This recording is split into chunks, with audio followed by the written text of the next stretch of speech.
Hi everyone and welcome back to my channel. Today I'm talking about iOS 12.2. I've installed it on my old iPhone 6 and I just want to talk about some of the features that came in this build. So let's just get straight into it. So if we go into settings and we go to general and we go to about, as you can see here now they've actually put all this information into kind of groups now.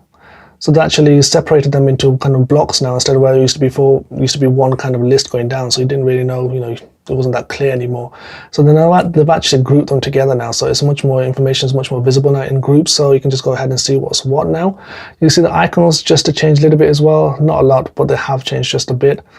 If you see the software number version here is 12.2, if you click on the actual number itself, it will actually give you the actual build number, which is 16E227 now. So that's quite handy information to have. You just click on it and you can go into it, and it's just nice to have on hand. And the other part that they've updated is if you go to screen time, click on that, you see downtime and app limits. If you go into downtime and you can click on customize days, it actually gives you individual obviously days by themselves, but you can actually now go onto Monday now. If you turn that back on, it can give you actually the actual timings. You can actually set them up yourself. You can customize these to your to your own timings you want, for the downtime for the day, which is just quite handy to have, before which you couldn't do that much kind of customization into it. And if you don't want to, obviously you can turn Monday off. You don't want to have it, go back there and it's turned off there, so it's disregarded. So it's quite nice to have these kind of level of customization that you can actually do yourself.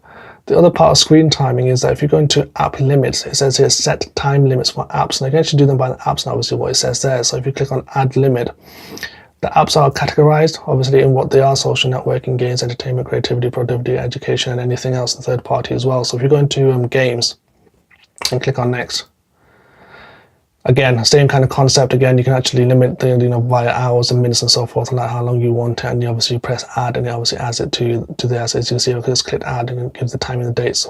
So we don't want to do that, so we'll just back out of that. We'll cancel that for a moment, and that's what it is in there. So that's quite nice to have.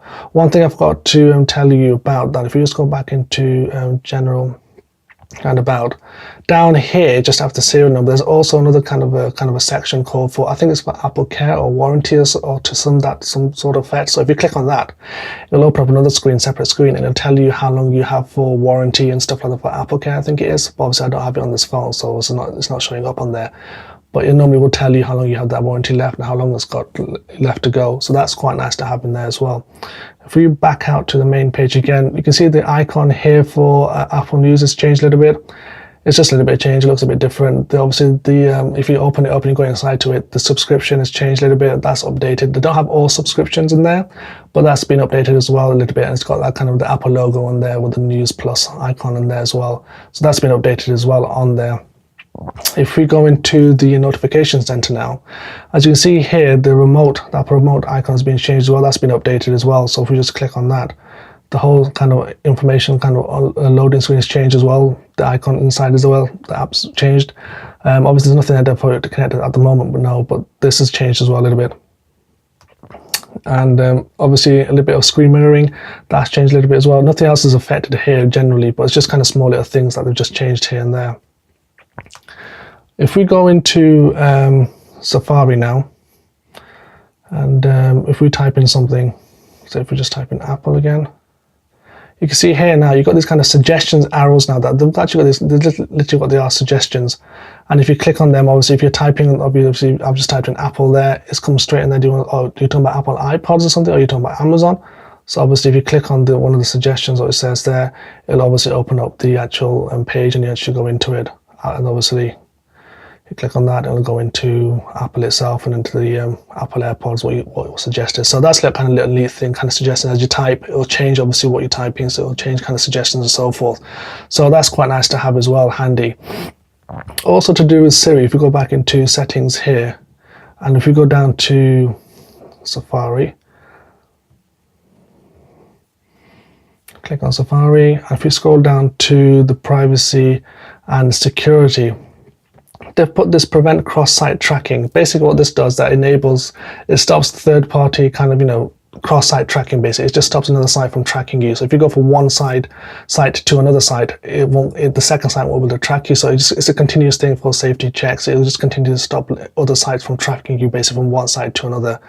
Also they've added motion and orientation access. Basically what that means, that if you've got a site that does kind of landscape or portrait mode, and if you turn your phone portrait mode, it won't go into that mode. So if you have that on and stuff, it will stop that site from actually doing that, and it won't, so you just want you to be doing constant left, right, and so forth like that.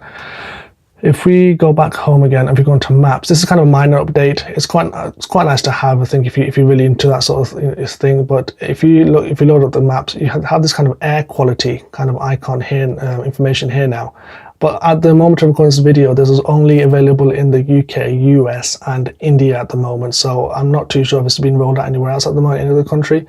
But at the moment, that's one of the only 3 countries that they're available at the moment. Also in this update, I think there was something to do with animojis as well. I think they released 4 animojis. Can't remember what they were. I think like a giraffe or a shark of some sort. Obviously, I can't show you on here, but it's just one of those kind of things. Obviously, I don't use Animoji, but it's on there for anybody else to obviously to use. I think also in this build they released AirPlay 2 and HomeKit support for third-party TVs, so allowed much more connectivity. It'll be easier for third-party TVs to incorporate that into their software when they want to do it. Also, I think in this build there was also missed calls and not showing up in the notification center. So if you had a missed call and you scroll down, and that kind of missed call information was not being shown on the actual notification center. Now that's been updated to actually include that now. Also, I think there was kind of other bits and pieces that they've actually incorporated in here. I think there's a codec update for messages. So if you're trying to send a message and you go into messages and you want to record a voice message, you click on the microphone. That's a bit more clearer now as well, so that goes through much more better than what it was before. And I think there's all kind of small kind of updates as well that they've included. So that's my take on it. The battery life on here has been pretty good as well since 12.2 has been installed. It's been really, I've been averaging quite a few good hours with this phone. So yeah, I mean, that's my take on the actual iOS 12.2 and the features that have come out. If I've missed any of the features that I've not said, please leave them in the comments below. If you can, please. If you haven't subscribed already to this channel, please do consider subscribing. And if you like this video, leave a thumbs up for it, please. And yes, and I will see you in the next video. Thank you.